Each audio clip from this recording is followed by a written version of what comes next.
Bonjour, je suis Olivier Margerand, je dirige la société Digital Collab, dont la mission est le bonheur au travail et dont le métier consiste à simplifier la collaboration au travail avec les outils mobiles et web. Bien souvent, je suis amené à intervenir dans les entreprises ou en inter-entreprise en conférence, notamment auprès de dirigeants. Régulièrement, je suis invité à partager, au-delà du cœur de métier de Digital Collab et de mon cœur de métier, un peu un extract de la veille que je peux faire au quotidien sur le digital. Voilà, et notamment pour partager un éventail, un panorama des grandes tendances, des innovations, des questions qu'il faut se poser, etc. Donc j'ai décidé de m'appuyer sur un support que j'ai réalisé à l'occasion du lancement d'un incubateur de start-up autour du logement social créé par Impulse Partners à Paris. Le lancement était en février 2016. J'ai décidé de reprendre ce support et cette intervention et de les remodeler un peu, de les renourrir, de les mettre un petit peu à jour et de réaliser cette vidéo qui permet de partager un peu plus largement voilà, un point de vue qui s'inspire notamment d'Olivier Ezrati, qui est un consultant et blogueur bien connu dans notre petit monde. Voilà, alors j'ai intitulé ça Transformation digitale parce que c'est le terme consacré depuis plusieurs années. Transformation digitale, transition numérique et opportunité historique, puisque les ruptures que nous voyons en ce moment, que nous voyons à l'œuvre depuis maintenant 20-25 ans et pour encore quelques années, eh bien, elles sont le fruit, finalement, elles nous mettent dans la situation de la troisième révolution de la connaissance, troisième révolution de l'humanité du point de vue de la connaissance, comme le décrit très bien Michel Serres. Et voilà pourquoi c'est historique, parce que c'est maintenant qu'on réinvente tous les métiers, toute la société, et donc ben, chacun dans son métier va voir son métier réinventé, soit par lui, soit par d'autres. Peut-être en préambule, ce qui me semble important de rappeler, c'est de bien se mettre en tête que bien souvent, on surestime ce qui va se passer à 12 mois. Vous savez, on fait des plans stratégiques avec des objectifs incroyables, et puis quand l'échéance arrive, on revoit nos objectifs à la baisse parce qu'on se dit finalement on était peut-être un peu ambitieux, le temps a vite passé puis on n'a pas réussi. Mais on sous-estime ce qui va se passer à 5 ans. Je prends une illustration, si on prend le fameux sujet des taxis et des VTC, du transport individuel en voiture, sur le site des taxis G7 qui a été refait depuis au début 2016, en février 2016, on voyait encore qu'ils avaient reçu un award, une récompense dans la catégorie attention aux clients, on pourrait dire service client, le 22 novembre 2011, donc c'était il y a moins de 5 ans. Et simplement, on a vu qu'entre-temps, le marché a été bouleversé, et finalement, c'est ce qui nous attend tous. Donc ça, c'est vraiment capital de bien se dire, dans 5 ans, le monde sera différent, dans mon métier, ce sera différent, dans mon secteur, ce sera différent. J'articule cette vidéo autour de 5 sources de rupture qui sont directement tirées du blog d'Olivier Ezrati. Voilà, c'est un consultant que je connais pas personnellement, mais dont j'apprécie les écrits. Olivier, il nous partage 5 sources de rupture qui sont finalement la première, c'est les insatisfactions clients, c'est-à-dire sur la base des insatisfactions clients, il y a des startups de rupture qui se créent. Alors évidemment que Uber en est un exemple, puisque le fondateur d'Uber, il raconte qu'il était à Paris pour un événement qui s'appelait le Web, en septembre 2008 je crois, il y a quelques années en tout cas, et puis il a constaté que à Paris non plus, c'était pas facile de trouver un taxi, comme à San Francisco. Il s'est dit, en tout cas c'est ce qu'il raconte, hein, c'est le storytelling, il a dit voilà, peut-être que on pourrait faire un peu mieux avec le digital pour mettre en relation les clients avec les voitures disponibles, et pour qu'on puisse faire appel à un véhicule beaucoup plus facilement que d'aller à la file des taxis ou d'appeler 2, 3, 4 compagnies différentes jusqu'à ce qu'on trouve une voiture disponible. C'est de là que l'histoire Uber est partie. Voilà l'histoire d'une frustration client qui fait que quelqu'un se lance dans un métier dans lequel il n'était pas présent. Deuxième exemple de frustration client qui nous donne une super entreprise, c'est Oscaro, qui est une entreprise française, et le fondateur d'Oscaro, Pierre-Noël Luigi, il dit voilà, j'attendais finalement un rétroviseur pour ma voiture, j'étais dans l'immobilier, j'étais agent immobilier, je crois qu'il était en Corse, il attendait un rétroviseur pour sa voiture, et puis ça venait pas, ça a mis une semaine, 2 semaines, 3 semaines. Il s'est dit c'est pas normal qu'on puisse pas faire mieux, qu'on puisse pas commander soi-même sa pièce, qu'on doit faire appel au concessionnaire, et puis pour le concessionnaire un rétro c'est pas grand chose, donc il s'en occupe peut-être pas aussi bien qu'autre chose. Et donc il a fait le tour des constructeurs automobiles pendant 3-4 ans je crois, et aucun ne l'a suivi dans son projet. Donc il a décidé de créer lui-même sa plateforme, et voilà une plateforme qui est née d'une frustration client, qui est aujourd'hui la première plateforme e-commerce de vente de pièces automobiles, il me semble, du monde, faudrait lui reposer la question, mais quand je l'avais entendu en parler, il me semble que c'était le cas, alors qu'ils ne vendent qu'en France. Donc ça, c'est quand même assez exceptionnel. Et les constructeurs automobiles, aujourd'hui, la plupart ne permettent toujours pas de faire aussi facilement chez eux, de commander une pièce de manière aussi facile que ce qu'on peut faire sur Oscaro. Alors ça, c'est un autre exemple de frustration client qui a donné une belle startup. La deuxième rupture, c'est la défragmentation de marché. Ça aussi, c'est très lié au digital, c'est-à-dire que l'idée, c'est de dire, grâce au digital, on va créer des plateformes qui vont rassembler l'ensemble de l'offre à un endroit pour que le client n'ait qu'un endroit où aller. Alors là encore, on pourrait reprendre l'exemple d'Uber. ou d'Oscaro, hein, puisque finalement sur le site d'Oscaro, on a une plateforme qui rassemble l'ensemble de l'offre. J'ai des essuie-glaces, j'ai des pièces détachées pour toute voiture, toute marque, issues de différents fournisseurs, sur une plateforme. Je mets mon numéro de carte grise, mon numéro d'immatriculation, et je trouve tout de suite ce dont j'ai besoin. Et puis, deuxième exemple, bien sûr, c'est Amazon. On pourrait en donner comme ça des milliers, en fait, vous en avez tous en tête, hein. C'est les App Store, c'est iTunes, c'est tous les sites sur lesquels l'offre est regroupée de manière beaucoup plus massive et dense que ce qu'on pouvait trouver dans un monde physique ou que ce qu'on trouve chez les distributeurs classiques. Ce qui est d'Amazon, c'est une entreprise qui a bien avancé depuis 20 ans maintenant. Ils ont fêté leurs 20 ans l'an dernier en 2015. Une entreprise qui a plus de 20 ans. Donc c'est déjà plus une start-up, c'est une vieille entreprise qui va approcher les 100 milliards de dollars de chiffre d'affaires et qui représente plusieurs dizaines de pourcents de l'e-commerce français, donc c'est absolument monumental. Et une des dernières trouvailles d'Amazon, c'est Amazon Prime Now, qui est la livraison en 1 heure. Je vous recommande cet article de Patrick Robin, qui est un entrepreneur bien connu du web français. Et Patrick Robin dit, voilà, les retailers, les distributeurs classiques, eux, ils sont en permanence dans le encore un peu, puisque 90%, 95% de leur chiffre d'affaires vient de leur business traditionnel, ils n'osent pas faire une croix dessus. Et donc simplement, ils se font sans arrêt tirer l'oreille par les nouveaux acteurs sur bon, est-ce qu'on va offrir la livraison ou pas, est-ce qu'on va offrir tel service ou pas, est-ce qu'on offre le retour gratuit ou pas.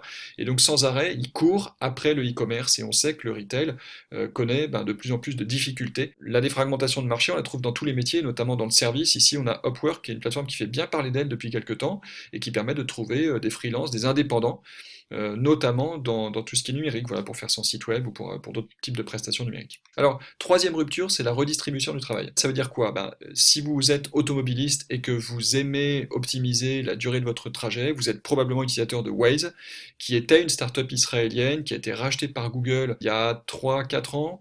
Et voilà, et dont on est finalement à peu près tous utilisateurs. Et ce qu'on fait avec Waze, c'est que nous sommes tous une ressource.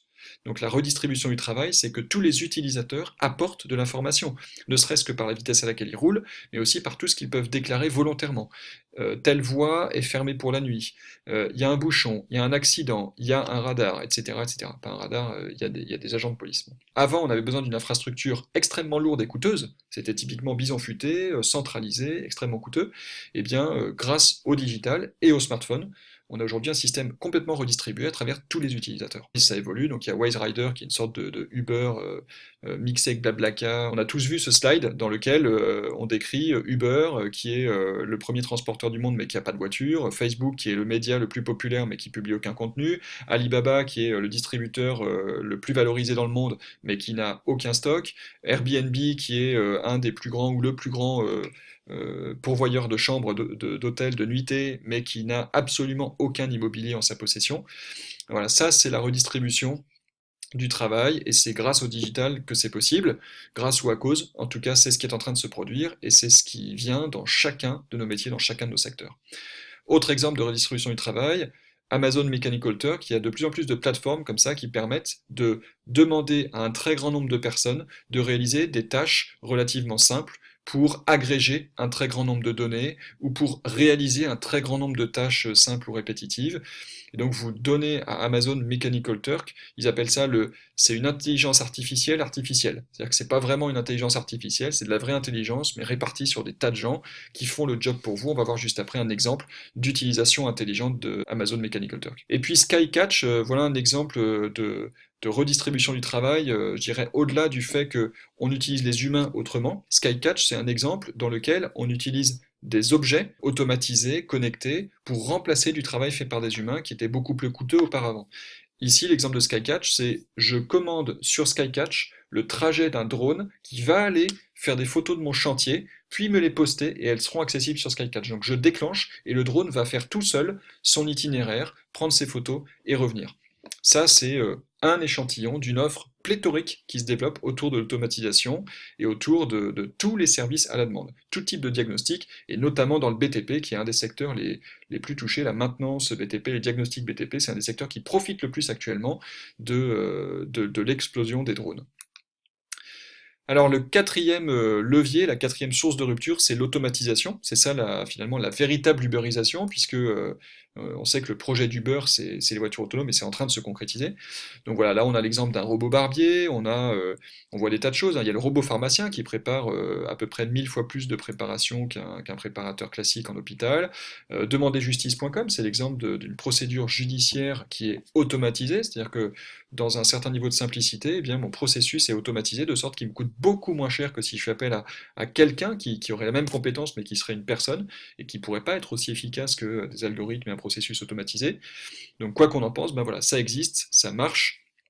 Et pour déjà un très grand nombre de litiges, il y a bien sûr tout ce qui est voiture autonome, donc on a la Google Car, et puis Tesla qui a sorti déjà il y a un an une première version autonome de sa voiture, il y a GeoHot qui est le célèbre hacker qui a hacké tous les iPhones dans les 15 jours suivant leur sortie, qui il y a aussi à peu près un an a publié comment il s'y était pris pour en un mois développer une voiture autonome avec seulement quelques milliers de dollars de frais en termes d'équipement. Depuis quelques jours, les premiers Uber autonomes à Pittsburgh. Voilà, Uber teste, je crois, une centaine de véhicules autonomes. Donc voilà, c'est ça le chemin qu'on prend, c'est l'automatisation de tâches qu'on ne pensait pas automatisables il y a encore quelques années.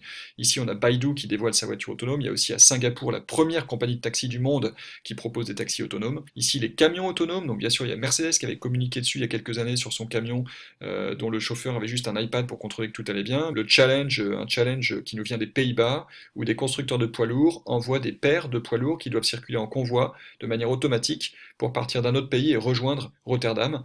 Voilà, donc ça c'est le European Truck Platooning Challenge. Et ici, on voit qu'on économise du carburant, mais bien entendu, on va aussi réduire les délais de transmission des marchandises. On va revoir complètement la répartition des charges, le temps passé et même donc le business model d'une entreprise, puisque la ressource clé qui est l'homme est en train de se faire challenger par des ressources automates. Alors si on veut soi-même s'entraîner sur des drones autonomes, bah, on peut par exemple faire appel à DJI, qui est une société qui produit notamment les fantômes, qui sont des drones maintenant bien connus dans le monde des drones, et qui font des choses assez extraordinaires. Donc vous pouvez acquérir chez vous un drone que vous programmez ou que vous commandez à plusieurs kilomètres pendant environ une demi-heure, trois quarts d'heure, et qui vous fait des vidéos en très très bonne définition. Dans l'industrie, depuis déjà 2012, on voit ces robots qui sont conscients de leur environnement avec toutes sortes de capteurs et qui font que on n'a plus besoin de les entourer de barrières, de grillages de sécurité. Ils sont capables de faire attention aux personnes qui sont autour d'eux en train de faire leur propre travail, d'apprendre des tâches à la volée. L'opérateur peut apprendre une tâche au robot pour que celui-ci se mette à l'exécuter. Donc voilà, ça c'est vraiment une nouvelle génération de travailleurs industriels qui sont automatiques. Alors si on va un tout petit peu plus loin et qu'on parle d'intelligence artificielle, on est toujours dans le sujet de l'automatisation, comment on automatise l'intelligence. Eh bien ici une info récente, c'est que des chercheurs ont trouvé un algorithme qui permet de détecter les comportements dépressifs sur Instagram.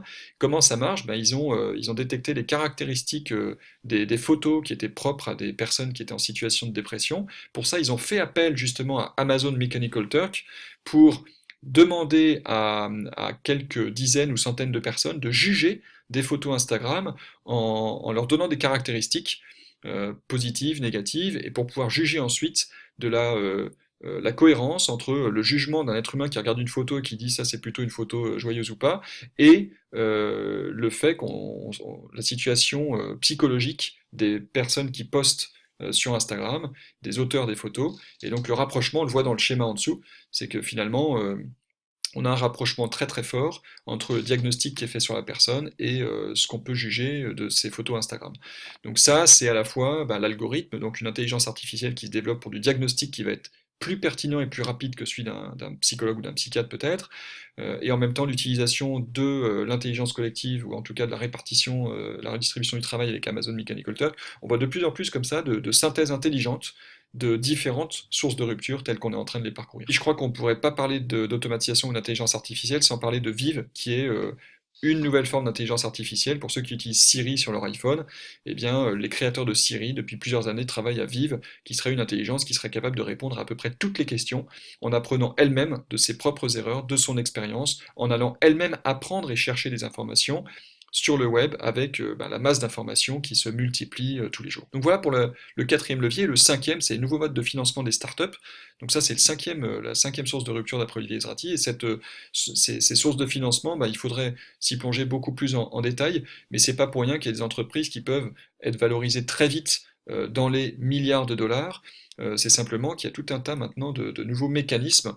Et là, par exemple, on a ici un accélérateur qui est dédié aux startups et aux solutions innovantes autour de l'eau, dédié aux solutions propres au manque d'eau ou à la distribution d'eau, tous les systèmes d'eau. On voit sur le financement des startups qu'en France, on a vraiment des enjeux culturels de compréhension de ce qu'est une startup, de compréhension de ce que c'est qu'un investissement, la prise de risque, et aussi des entreprises traditionnelles dans leur posture par rapport aux startups. Voilà, comment je fais pour vraiment me servir de cet écosystème et me développer en me renouvelant plutôt qu'en essayant de les phagocyter puis de faire survivre un business le plus longtemps possible. Je caricature un peu, mais voilà, ça fait partie des questions qui se posent beaucoup aux entrepreneurs aujourd'hui quand ils cherchent des fonds. Donc les 5 sources de rupture, finalement, elles ne sont pas exclusives l'une de l'autre. En fait, si on regarde ces 5 sources et qu'on reprend l'exemple bateau, tarte à la crème, Uber, on va le retrouver dans chacun de ces 5 exemples. Uber est parti d'une insatisfaction client. Uber, c'est une défragmentation de marché mise en place concrètement sur une appli mobile. C'est la redistribution du travail. Uber, c'est aussi l'automatisation avec son algorithme, l'automatisation du standard, mais aussi l'automatisation des voitures. Et bientôt sans doute des robots qui vont nous aider à monter dans la voiture ou à porter nos colis, ainsi de suite. Et puis Uber, c'est aussi une illustration des modes de financement de start-up, puisque c'est une des entreprises les plus valorisées dans le monde du numérique. En fait, ça va avoir une conséquence directe sur tous les business, y compris B2B. Et je vais faire un focus sur 3 sujets que j'ai choisis, c'est hyper arbitraire, c'est juste des sujets d'intérêt récent. Alors sur le thème de la vie collective, en vrac, je fais un peu à la Prévert, il y a tout le thème de la consommation collaborative. Donc ça, c'est un peu une évidence depuis déjà quelques années avec les Airbnb et autres. Là, on a Zenpark qui est un réseau de parking partagé, qui est français. On a Lucky Lock qui est la location de voitures utilitaires. Ici, la location de voiliers avec Butterfly. Là, avec Vogue avec moi, la co-navigation. Trip & Co, partager les sorties, etc. aux gens qui sont autour de nous mais qui nous connaissent pas forcément. Donc plutôt que d'être avec les gens qui nous connaissent mais qui sont loin, c'est se rassembler autour d'un lieu. Voilà, Goodspot, c'est les activités qui sont décelées et proposées. Joiby, c'est assez rigolo, c'est une sorte de Uber colis international. Voilà, faites voyager vos colis d'un pays à l'autre. Sur Midon Kitchen, on peut se faire livrer un repas ou des repas préparés par quelqu'un d'autre qui est dans le coin.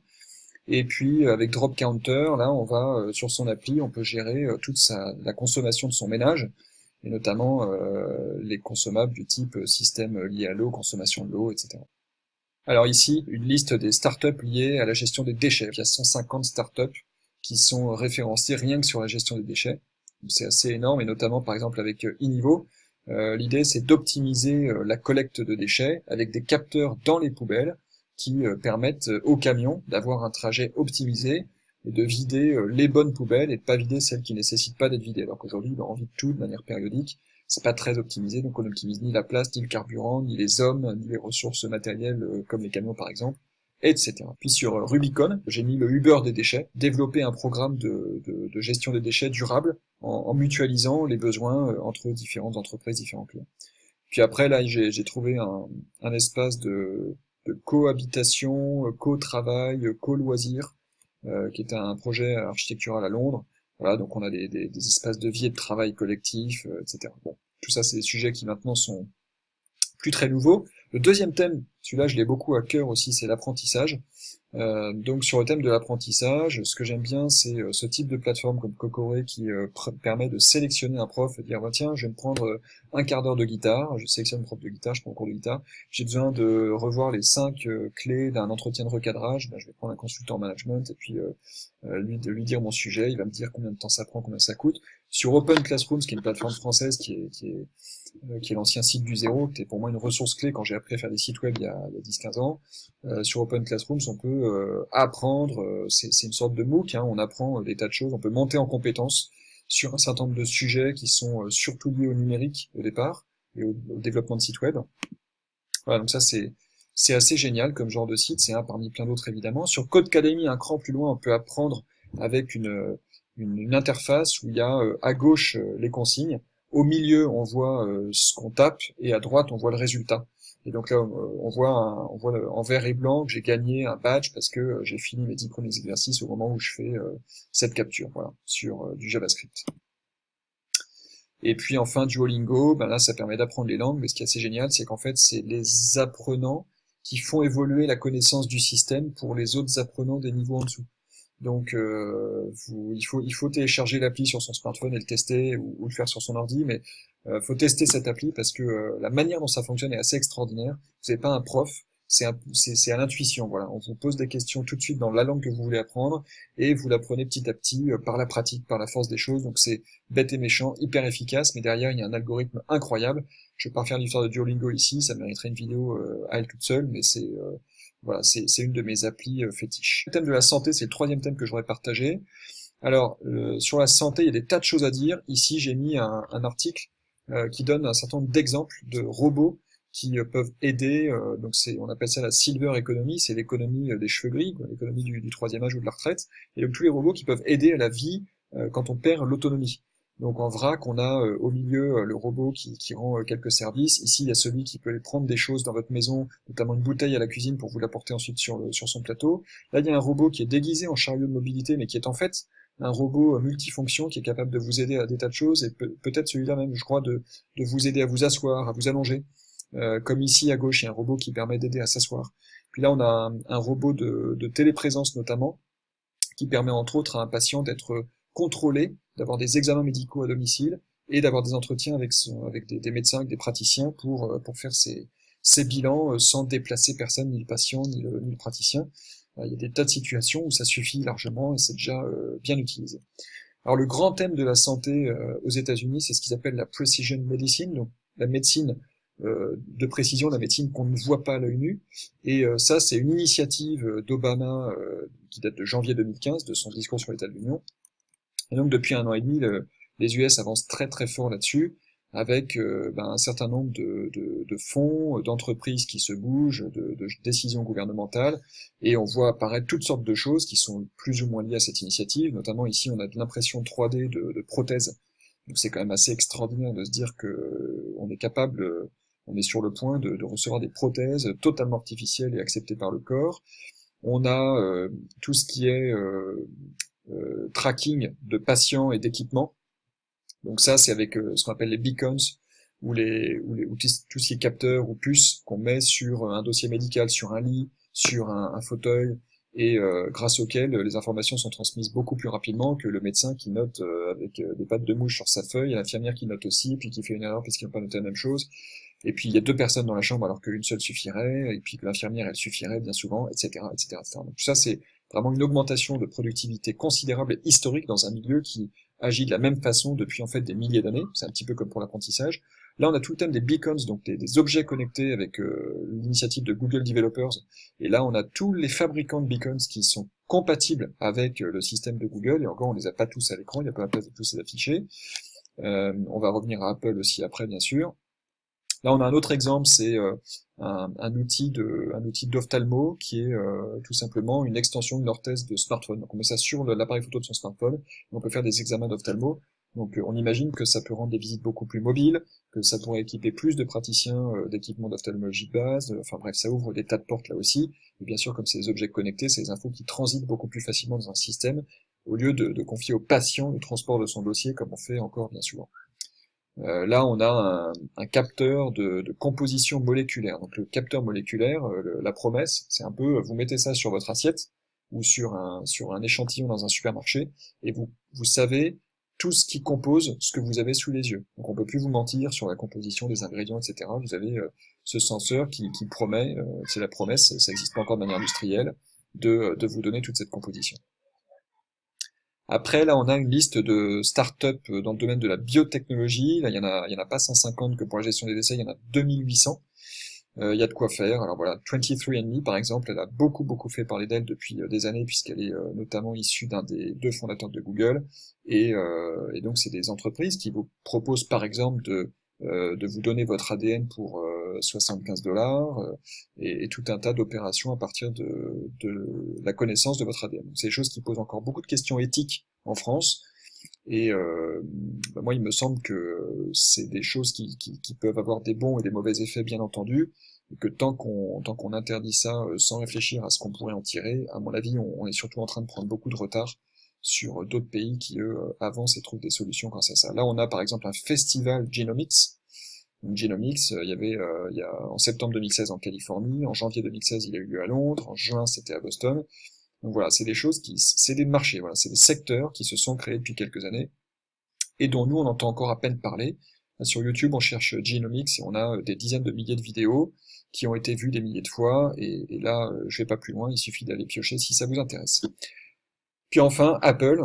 Donc Apple, une news très récente, là, puisqu'elle date d'hier au moment où j'enregistre cette vidéo, le 29 août 2016.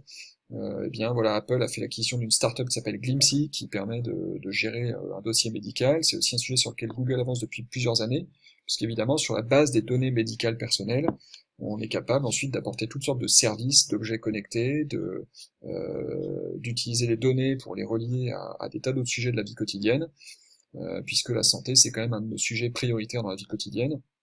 Donc voilà, les acteurs phares du numérique investissent dans ce sujet depuis déjà plusieurs années, et ça, je pense qu'on va être très très très surpris dans les 5 prochaines années de tout ce qui va sortir sur le sujet de la santé. Alors peut-être une dernière parenthèse, ce serait sur le nouveau Steve Jobs, parce que finalement en termes de rupture, Elon Musk il est pas mal, c'est lui qui a inventé, qui a créé PayPal il y a déjà quelques années au début du web, donc une plateforme de paiement qui existe toujours aujourd'hui, qui est une plateforme clé dans le monde. Et Elon Musk, il a notamment été un des fondateurs de Tesla, ou en tout cas un des développeurs forts de Tesla, avec notamment l'autopilote de Tesla qui est sorti il y a déjà 1 an, ça c'est dingue, le temps passe super vite. Donc l'autopilote, c'est la première fois qu'une voiture a reçu de nouvelles fonctions par simple mise à jour logicielle over the air, comme on dit, c'est-à-dire sans fil. Donc comme un smartphone, elle a eu sa mise à jour, et hop, elle est devenue une voiture capable de rouler toute seule sur l'autoroute. Alors il y a eu un accident il y a pas longtemps avec une Tesla Model S en autopilote, et on en a beaucoup parlé parce que forcément, comme c'est des voitures qui ont jamais d'accident, quand il y en a un, on en parle, ça c'est sûr. En revanche, on parle pas beaucoup des témoignages, notamment de cet homme qui a fait un AVC et qui a pu être amené aux urgences par sa Tesla, alors que il a témoigné lui-même qu'il était tout à fait incapable de conduire, il était à peine en capacité d'indiquer la destination à sa voiture. Ici, on a on a la carte européenne des superchargers de Tesla, donc c'est des chargeurs gratuits pour les possesseurs de Tesla et qui vous font un plein de charge en 1 heure, je crois, donc un demi-plein d'une demi-heure. Voilà pour servir l'autonomie de ces voitures électriques. Et puis on a ici un deuxième projet d'Elon Musk qui est très lié à Tesla, qui est SpaceX, donc le projet de pouvoir voyager dans l'espace, de pouvoir lancer des satellites. Donc ça, c'est des choses qui sont en cours. Je pense que vous avez vu la vidéo hyper spectaculaire d'atterrissage de SpaceX sur une plateforme de quelques mètres carrés en plein océan. C'est absolument extraordinaire, ça, enfin tout le monde a vu cette vidéo.